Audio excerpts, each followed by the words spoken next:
Lightlines. Lightlines, how are you guys? We're really good. Yeah. Good. Alex arrived today. Went straight to Costa, done a lot of social media, a lot of press kind of stuff. Honestly, it's nice to be here, backstage in this press tent bit, and not have anything to worry about. We came yesterday to put the tents up, which I'm glad we did, because it's, you know what putting tents up are like. And it was a bit stressful yesterday, and yeah, we were at Costa this morning doing social media stuff. But yeah, it's lovely. How are you, Will? I'm doing well, thank you. Good. Good. Loving the sun. Yeah, we left pouring rain in London, so coming to Oxford with none of that in sight. Even yesterday, it was a bit overcast, wasn't it? But it's beautiful. It's beautiful. We love it. Good. Couldn't ask for better weather as well. How are you, Jim? No, doing well. Yeah, nice and busy, which is what I like. Chilling in the press area, listening to some music. This on at the moment. Who's on now? Do you know? Not sure. Okay. No idea. I'm going to guess at Honey Glaze. Honey Glaze. What That's going to be my guess. Honey Glaze. Yeah. I heard a name yesterday that was really cool. They're Irish, two girls. Do you know who I'm talking about? Do you remember those two girls that were at the press ticket bit? And Cherub. Cherub. Yeah, they're great very people. cherubby. Yeah. I've spoken to them a few times. Yeah, they're really nice people. Yeah. Nice. But yeah, what are you doing here at Truck Festival? Well, I actually got tickets to Truck in December because I met a girl called Molly who I did a trek with last year with Grief Encounter, and she became my best friend. Big shout out to Grief Encounter. And then she was like, you should come to Truck, I think you'd get on with my friends. And so I booked tickets in December, and in the last 6 months I put a band together. Alex was my boss last year in a coffee shop, Will is my neighbour, and yeah, we've just put this band together. We were going to do one single, then an EP, then an album, and I was like, the band should come to Truck, because it's my birthday on Sunday. Happy birthday. Thank you. So yeah, we got tickets, and we're here. Yeah. Yeah. Want to take it? So the single has dropped. The single has I've got it in my email. Yeah. Called Wasted. Called Wasted. Tell us a bit about the single. I think you're the best person to take this. The thing is, I think you got this. I think you can do it. You know? Wasted's about getting wasted and being like wasting life. And do you know what? I would be interested to know what you think Wasted is about. Like, how do you connect to Wasted? I mean, you've told me before, but I think it's important. It's just about wasting that time. Like, you've got this potential and you've got so much to do with life, and I think that goes for everyone, not just yourself. Yeah. And to be able to do something about that, and by releasing this song you are doing something about that, and I'm not just directly talking to you now, I'm talking about everyone, but it's just, you need to do it. Like, don't waste your life. Exactly. You only got 80, 90 years. Exactly. Max. Yeah. So why are you sitting on your ass That's at what Wasted home? is about. Exactly. Yeah, 100%. Yeah. And it's funny because I met Alex when he was managing a coffee shop, and he was my boss for a bit. And he told me he had a master's in musical composition. Which I did. And I was like, why? Why aren't you doing music? And he was like, it's just money. Well, that's the thing. That's what I vowed to myself this year, especially from like meeting George and meeting Will. Like, I'd get off my arse and stop wasting my life. Mm-hmm. Like, I've got the knowledge. I've got the skills to do it. Why am I coming back after work and not going on my computer and not going on the keys and starting something? Why am I just lounging about and just wasting life, watch past me? And I was like, I said, I vowed myself this year that I'd do something about it, and I'm going to release a fucking album. Like, I think everybody can connect with it in their own way, because I think we all know deep within ourselves that we're wasting our energy on stuff, whether it's going out every weekend and partying, which I did, or whether it's like wasting your talent or your love or your joy for whatever it is that you love, because you have to work and you have to be in the system. And that was a big thing for me in a pop band and like in the music industry. And yeah, I wrote it as like a rebellion to control, and just being like, I know that, and as egotistical as this sounds, it's like I'm better than this, being like, I was wasted. I felt washed up. I felt that I peaked when the band was dropped. And I thought I was, wasted on being wasted. Does that make sense? It's like an oxymoron sort of thing. No, is that the right thing? Juxtaposition. Yeah. It's like, you know what I'm saying. I'm not great at English. Oxymoron. I've got an English degree here. We're all creatives. We don't do it. Yeah. I think COVID helped a lot of people kind of move away from the job they were doing. They all got furloughed, didn't they? And then they went, well, I can do what I want now. I know it definitely helped me do this, which I'm doing full time now, so because it's what I wanted to do. So yeah, it's a good. COVID, as horrible as it was, and it was, as lonely as it was, I think it did give everybody a little bit of a reset mentally, and because of that time alone, we all had to go in and we all had to deal with being alone. And I think, like, we all talk about the stresses of COVID and how horrible it was, but there is actually there is a positive in it, you know, in that I think we've as humanity, we've grown and we've learned something from that experience, and I think the world needed it at the time. Don't quote me on that. Like, I don't want this to be a headline like George said that we needed COVID. I do kind of disagree with you on this. We all over the Red Sox tomorrow. That's what I'm going to lead with as well. That's going to be the lead. I disagree with that point though, because like what you guys are 30, 29, 30, Yeah. older than me. I'm 23. Yeah. Almost 24. Baby. Yeah, a little baby. But I was going through uni at the time. Yeah. And Yeah. I'm doing a creative course. I'm doing music at uni. And the whole point of that course was to create with other people and connect with other people. And I got shit all. I got none of that.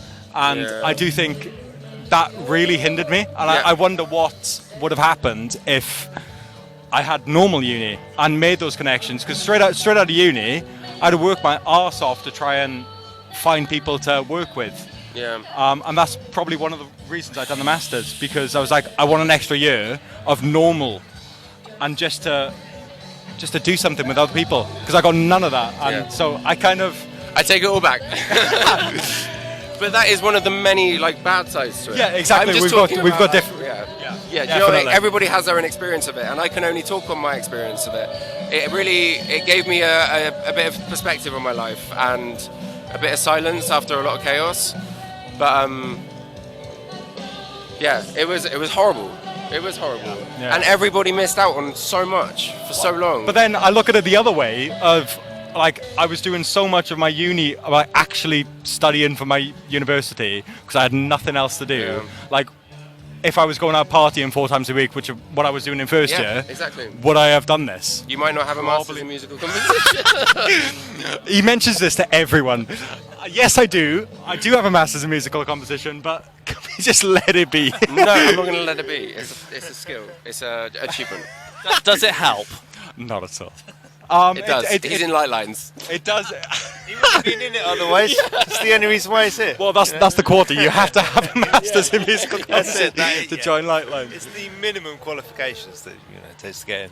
No, only joking. It's a bit like Del Boy saying, "Oh, Rodney's got 2 GCEs." You know, it's my boy with 2 GCEs. Yeah, you do compare me to Delboy quite a lot, which I don't mind. Like, Do I?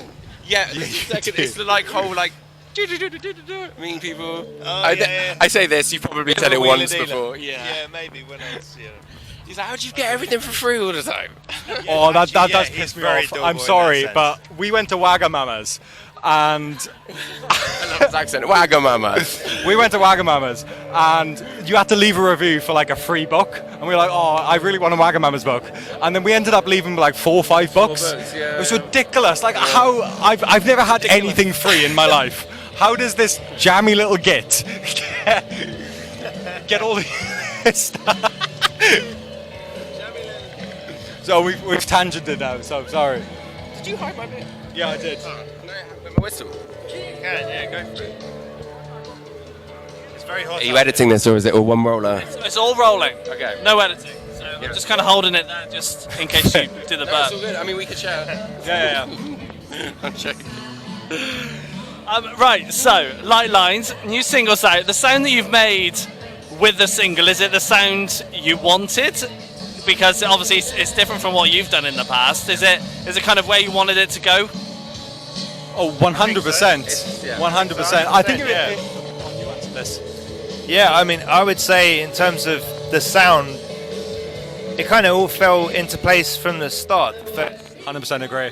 And we were all on the same wavelength, exactly Yeah. what needed to be done in terms of structure as well. Like, I remember the first song that we did, I won't name it, It's a surprise. But we structured it out in about 15 minutes, and it doesn't usually work that fast. Sometimes you have to like take breaks, come back to it, think, nah, that was quite right. We need double the length for the second chorus or something like that. Well, it was like 2 takes on the guitar, wasn't it? Because we done it where you was on the keys and I was on the guitar, and we were like, oh, we'll just do 2 runs of this. Yeah. Oh, that's it. Yeah. And then it was done. Yeah. I was like, that can't be. I've driven 30 minutes for this. I feel cheated. I know. That was just the start when we were realizing, blimey, we're on a wavelength for this. And then when it came to the sound, there was no kind of, I don't know about where we should go down that avenue for the guitar sound, or whether, does that drum sound work? Obviously there was like mixing revisions, but a lot of the time it was just like very clean cut, and we knew exactly what we wanted, and the sound was in all of our heads, which makes it very easy, and a lot of it was trying to be creative. It's all happened so organically and naturally, honestly, and I think it's interesting you say that, because about the sound, we struggled to say what our sound is, and we've got an album. We've got 12 songs. 12 songs. We haven't given any details away yet. Spoiler! And every song is different, because every emotion is different. Every experience that the song is about is different. And having been in a box myself, in the pop boy band box, I really wanted each song to have its own stamp. And Will is our producer, by the way. So Alex plays with the guitars and bass. Yeah, I do. And I was just like, I gave them the songs as me and Alex just playing on guitar, like really, really rough demos. And I was just said to Will, just do what you think you hear. And that's what he's done. And I think every song has a different flavour, it has a different theme, it evokes different feelings in you. I think that's what makes the album so interesting. Yeah. And I know we're only talking about the first single, but I want to talk about the album. Yeah. Screw it. Like we listened through it and we were like, this is fucking brilliant. I'm sorry to gas us up, but like, listen. You should be proud. I'm so. And he's done all this with a job as well. Like he's and got a master's in musical composition. Alex is like working, and me and Will have the luxury of being able to like create freely. But Alex is trying. Yeah, I'm working 7-8 days a week in multiple jobs whilst doing this on the side. But you've done an amazing job, so you should be proud. So gas it up. Yeah, it's amazing. But like this whole album, every song, we were trying to think like, what is our sound? But going through each song, literally what you said, every song is different. But together it just makes it. I think it's through the storytelling. I just had a really good idea. What? We're called Lightlines. Oh, here we go. And like light is white because it's all the colours of light. And you got a rainbow, and there's loads of like different flavours of the rainbow and colours of the rainbow. I think like for us, not having a genre is a good thing, and so like it is like a rainbow. Like sometimes we're red, sometimes we're blue, sometimes we're violet. It's very Mika. It can be brown. Well, it's very Joseph. Wait, but it's if true. You're angry, yeah. Why aren't we writing a gritty punk rock anthem that is literally wasted? But then if you're sad and if you're delicate and you just want to express your emotions carefully, then you talk about other stuff. I can't wait to do the happy stuff with you guys, because like obviously you can tell we've got a lot of energy as a three, because we just bounce off each other. And we're going to write together for the like, we're in this, like you said, like for the long game. It's we don't want like number ones, we don't want loads of streams, we don't give a shit really about like all of that stuff that makes that a lot of people value themselves on as an artist. I used to in Union J. Like we got a number 2 instead of number 1, and we were dropped for it. And I always we don't measure ourselves on it. That's very. Exactly. I'd love a number 2. I know, yeah. I think we all love a number 2. Yeah. But I just think as long as we can create, make music, and be free creatively, and be able to afford our mortgages or like rent or just to eat, that's all this is about. We want to play live. We got a lot of energy live, and there's another 2 members that you've not met because they're not here, because they've come on like at the last bit for the live reason. We are like the core of Lightlines, and all the music is produced like in-house, and it's been us promoting it, making the content, the videos, all of it. But yeah, we just like expressing ourselves and talking, as you can tell. Can't get me questions in. I know, sorry. It's fine. It's fine. We'll We do live with media it. training. It's been a while. Yeah, especially for you. I'm sure it's been a while for you as well. We'll touch on Union J in a bit because I want to find out how this compares to that. But you must have some shows you want to be getting booked in and doing. What's your plans this year? We want to do our album kind of release promotion at Scala. That's what we're looking at in King's Cross. That'll be a really fun gig. I've been there once. Lovely venue.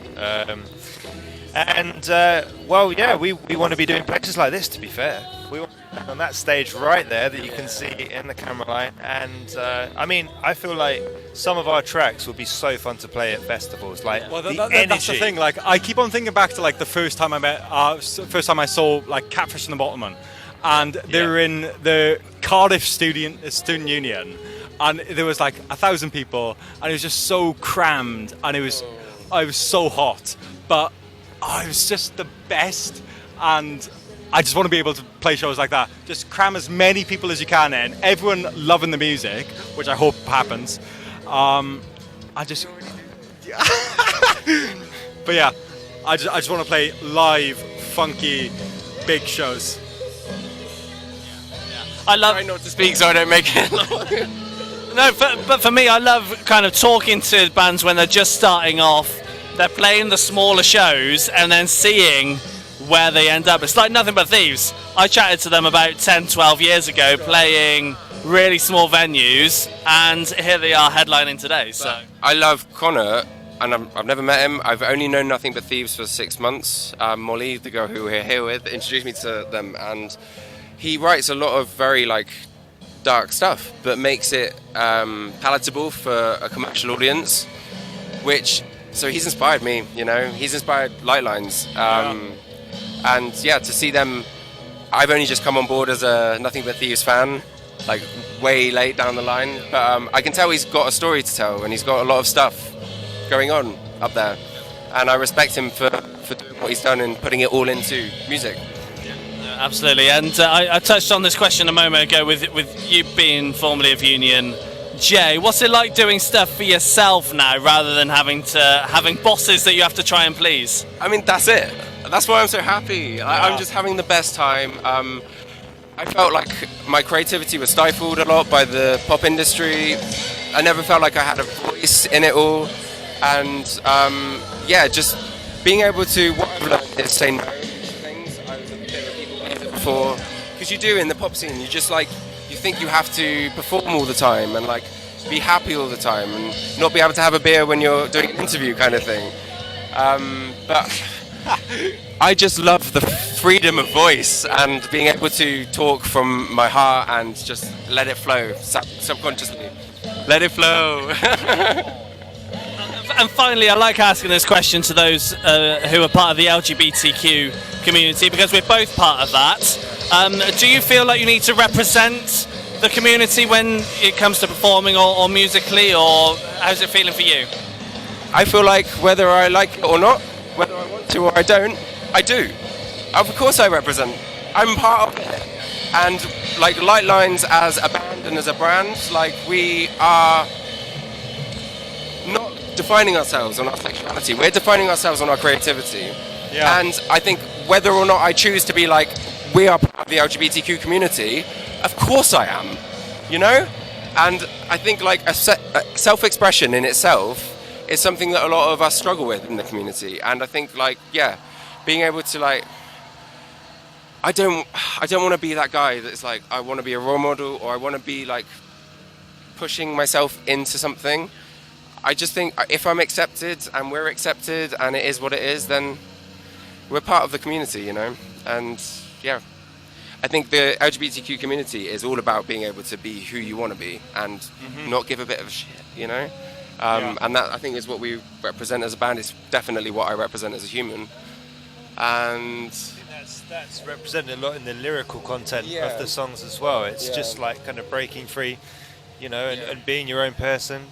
There's obviously there's a lot of music of our nature out there that has that kind of lyrical content, and I guess that was influences for influenced the lyrics, and also like going back to the production approach in terms of like trying to be unique. You know, like I was trying to bring like sort of like Jeff Buckley vibes to the table in terms of like lots of quirky sounds and make it sound different to, I don't know, what you might hear on your typical, I don't want to say a radio station, I'm not going to say a radio station, but your typical radio tune. I think that's, you're trying to make it timeless, you're trying to make it stand out, be unique, and I feel like we've done ourselves justice. I think so. Quite considerably 100%. So across the album. And like I said, it was, as we said at the start, a lot of it was very easy to do. It just kind of fell into place. It was too easy. We were thinking, blimey. Things just kind of just aligned from the start. We had that artistic vision that was on point, and there's no arguments or anything like that. It was really nice. 100%. Yeah. Nice, guys. It's been a pleasure having a chat with you all. Thank you very much. Thank you very much. Cheers. Thank you.